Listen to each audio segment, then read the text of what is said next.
အားလုံးပဲမင်္ဂလာပါအလုပ်လုပ်ချိန်မှာစိတ်ရှုပ်နေတာတွေစိတ်သောကရောက်စရာတွေရှိရင်ဒီဗီဒီယိုလေးကိုနားထောင်ပြီးအလုပ်လုပ်ရင်တရားထိုင်မယ်နော်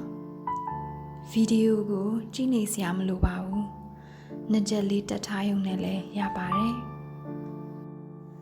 သင်ဒီနေ့ပင်ပန်းနေပြီလားဒါမှမဟုတ်အလုပ်ကြောင့်ဖြစ်စေလူတဦးတစ်ယောက်ကြောင့်ဖြစ်စေသင်စိတ်ညစ်နေတာလားကျွန်ုပ်တို့မှာစိတ်ဖိစီးလာတဲ့အခါလုပ်ငန်းခွင်မှာဖန်တီးနိုင်စွမ်းစိတ်ကူးသစ်တွေတီထွင်နိုင်စွမ်းအခြားသူများနဲ့လှုပ်ဆောင်နိုင်မှုစွမ်းရည်ကျွန်ုပ်တို့၏နားထောင်နိုင်စွမ်း၎င်းတို့အလုံးထိခိုက်လာနိုင်ပါတယ်တို့ကြောင့်တရားထိုင်ခြင်းကစိတ်ကိုပုံမှုအေးချမ်းစေပြီးငြိမ်းချမ်းလာအောင်ကူညီပေးပါလိမ့်မယ်ဒါကြောင့်လည်းတီထွင်ဖန်တီးနိုင်စွမ်းတဲ့စိတ်ကူးသစ်များကိုလှုပ်ဆောင်နိုင်လာမှာဖြစ်ပါတယ်ဒါဆိုစမယ်နော်ဘာပဲလုပ်နေဆက်လုပ်လို့ရပါတယ်တရားရှုမှတ်ဖို့ပထမဆုံးထွက်သက်ကိုသတိနဲ့စရှုပါမယ်အသက်ကိုတစ်ချက်ချင်းစီသတိနဲ့ရှုပေးပါရှုမယ်ပြန်ထုတ်မယ်ရှုမယ်ပြန်ထုတ်မယ်ရှုမယ်ပြန်ထုတ်မယ်တဲ့မှာ project တစ်ခုရှိပြီးအဲ့ဒီဟာကိုစဉ်းစားဖို့လိုနေရဆိုလဲအဲ့ဒီမှာပဲအာရုံစိုက်လဲရပါတယ်ငါဘာလုပ်ဖို့လိုနေတာလဲငါရှေ့ဆက်ပြီးဘာတွေလုပ်ရမှာလဲဒီကိစ္စနဲ့ပတ်သက်ပြီးဘာတွေပြင်ဆင်မှုလိုသေးလဲ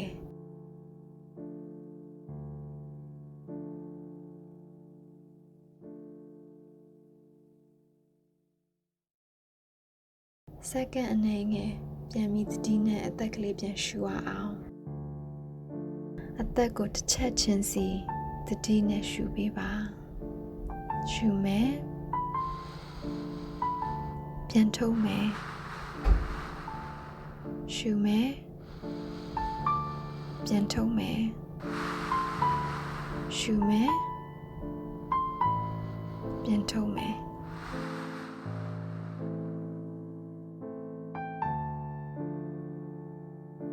အဆင်ပြေရင်မျက်စိလေးပိတ်ထားလဲရသလိုအလုပ်ဆက်လုပ်နေမယ်ဆိုလဲရပါတယ်အဓိကကိုယ်အသက်ရှူနေတဲ့ဟာကိုစိတ်ကပြန်ရောက်လာရင်ရပါပြီ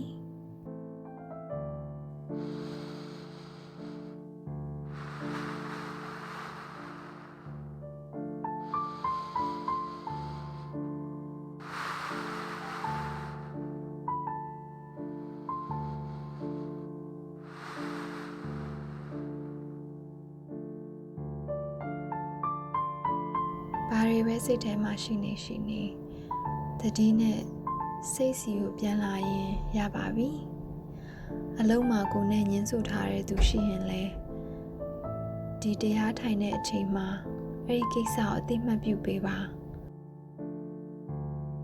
အသေးစိတ်စဉ်းစားစရာမလိုဘူးနော်အဲ့ကိစ္စနဲ့ပတ်သက်ပြီးသင်ဘယ်လိုခံစားနေတာလဲစိတ်တုန်နေတာလားတခြားသူကသင်ကိုနားမလည်သေးတာလားသင်ကနားမလည်သေးတာလားစိတ်ခုနေတာလားအဖြေရှာမထွက်သေးတာလားဒါမှမဟုတ်သူ့ကိုတခုခုပြောချင်နေတာလား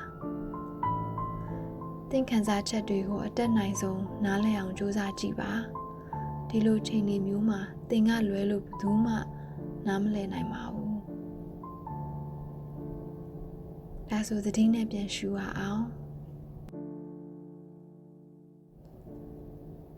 ရှူမယ်ပြန်ထုတ်မယ်ရှူမယ်ပြန်ထုတ်မယ်ရှူမယ်ပြန်ထုတ်မယ်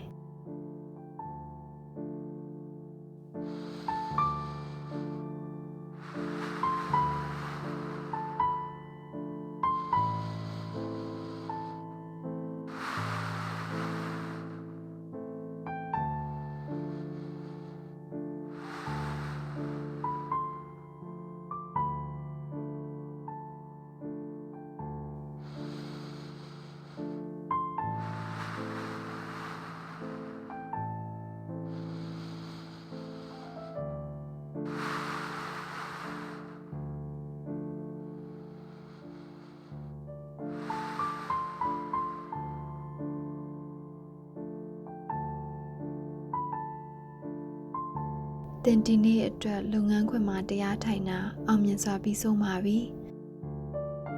ကိစ္စတစ်ခုဖြစ်တိုင်းအချိန်ပြည့်တွေးနေစရာမလိုဘူးနော်ကိုဘယ်လိုခံစားနေရလဲဆိုတာအရင်ဆုံးအဓိပ္ပာယ်ဖွင့်ပေးပါပြီးရင်ဆုံးဖြတ်ချက်မချခင်တတိနဲ့အသက်လေးရှူပြီးမှလုပ်ပါမှားမှန်တင်အချိန်ပေးပြီးစတင်ញင်တဲ့စိတ်ကလေးနေရာလာတဲ့ဆုံးဖြတ်ချက်တွေဖြစ်လို့အဆင်ပြေမှာပါကျေးဇူးတင်ပါတယ် Thank you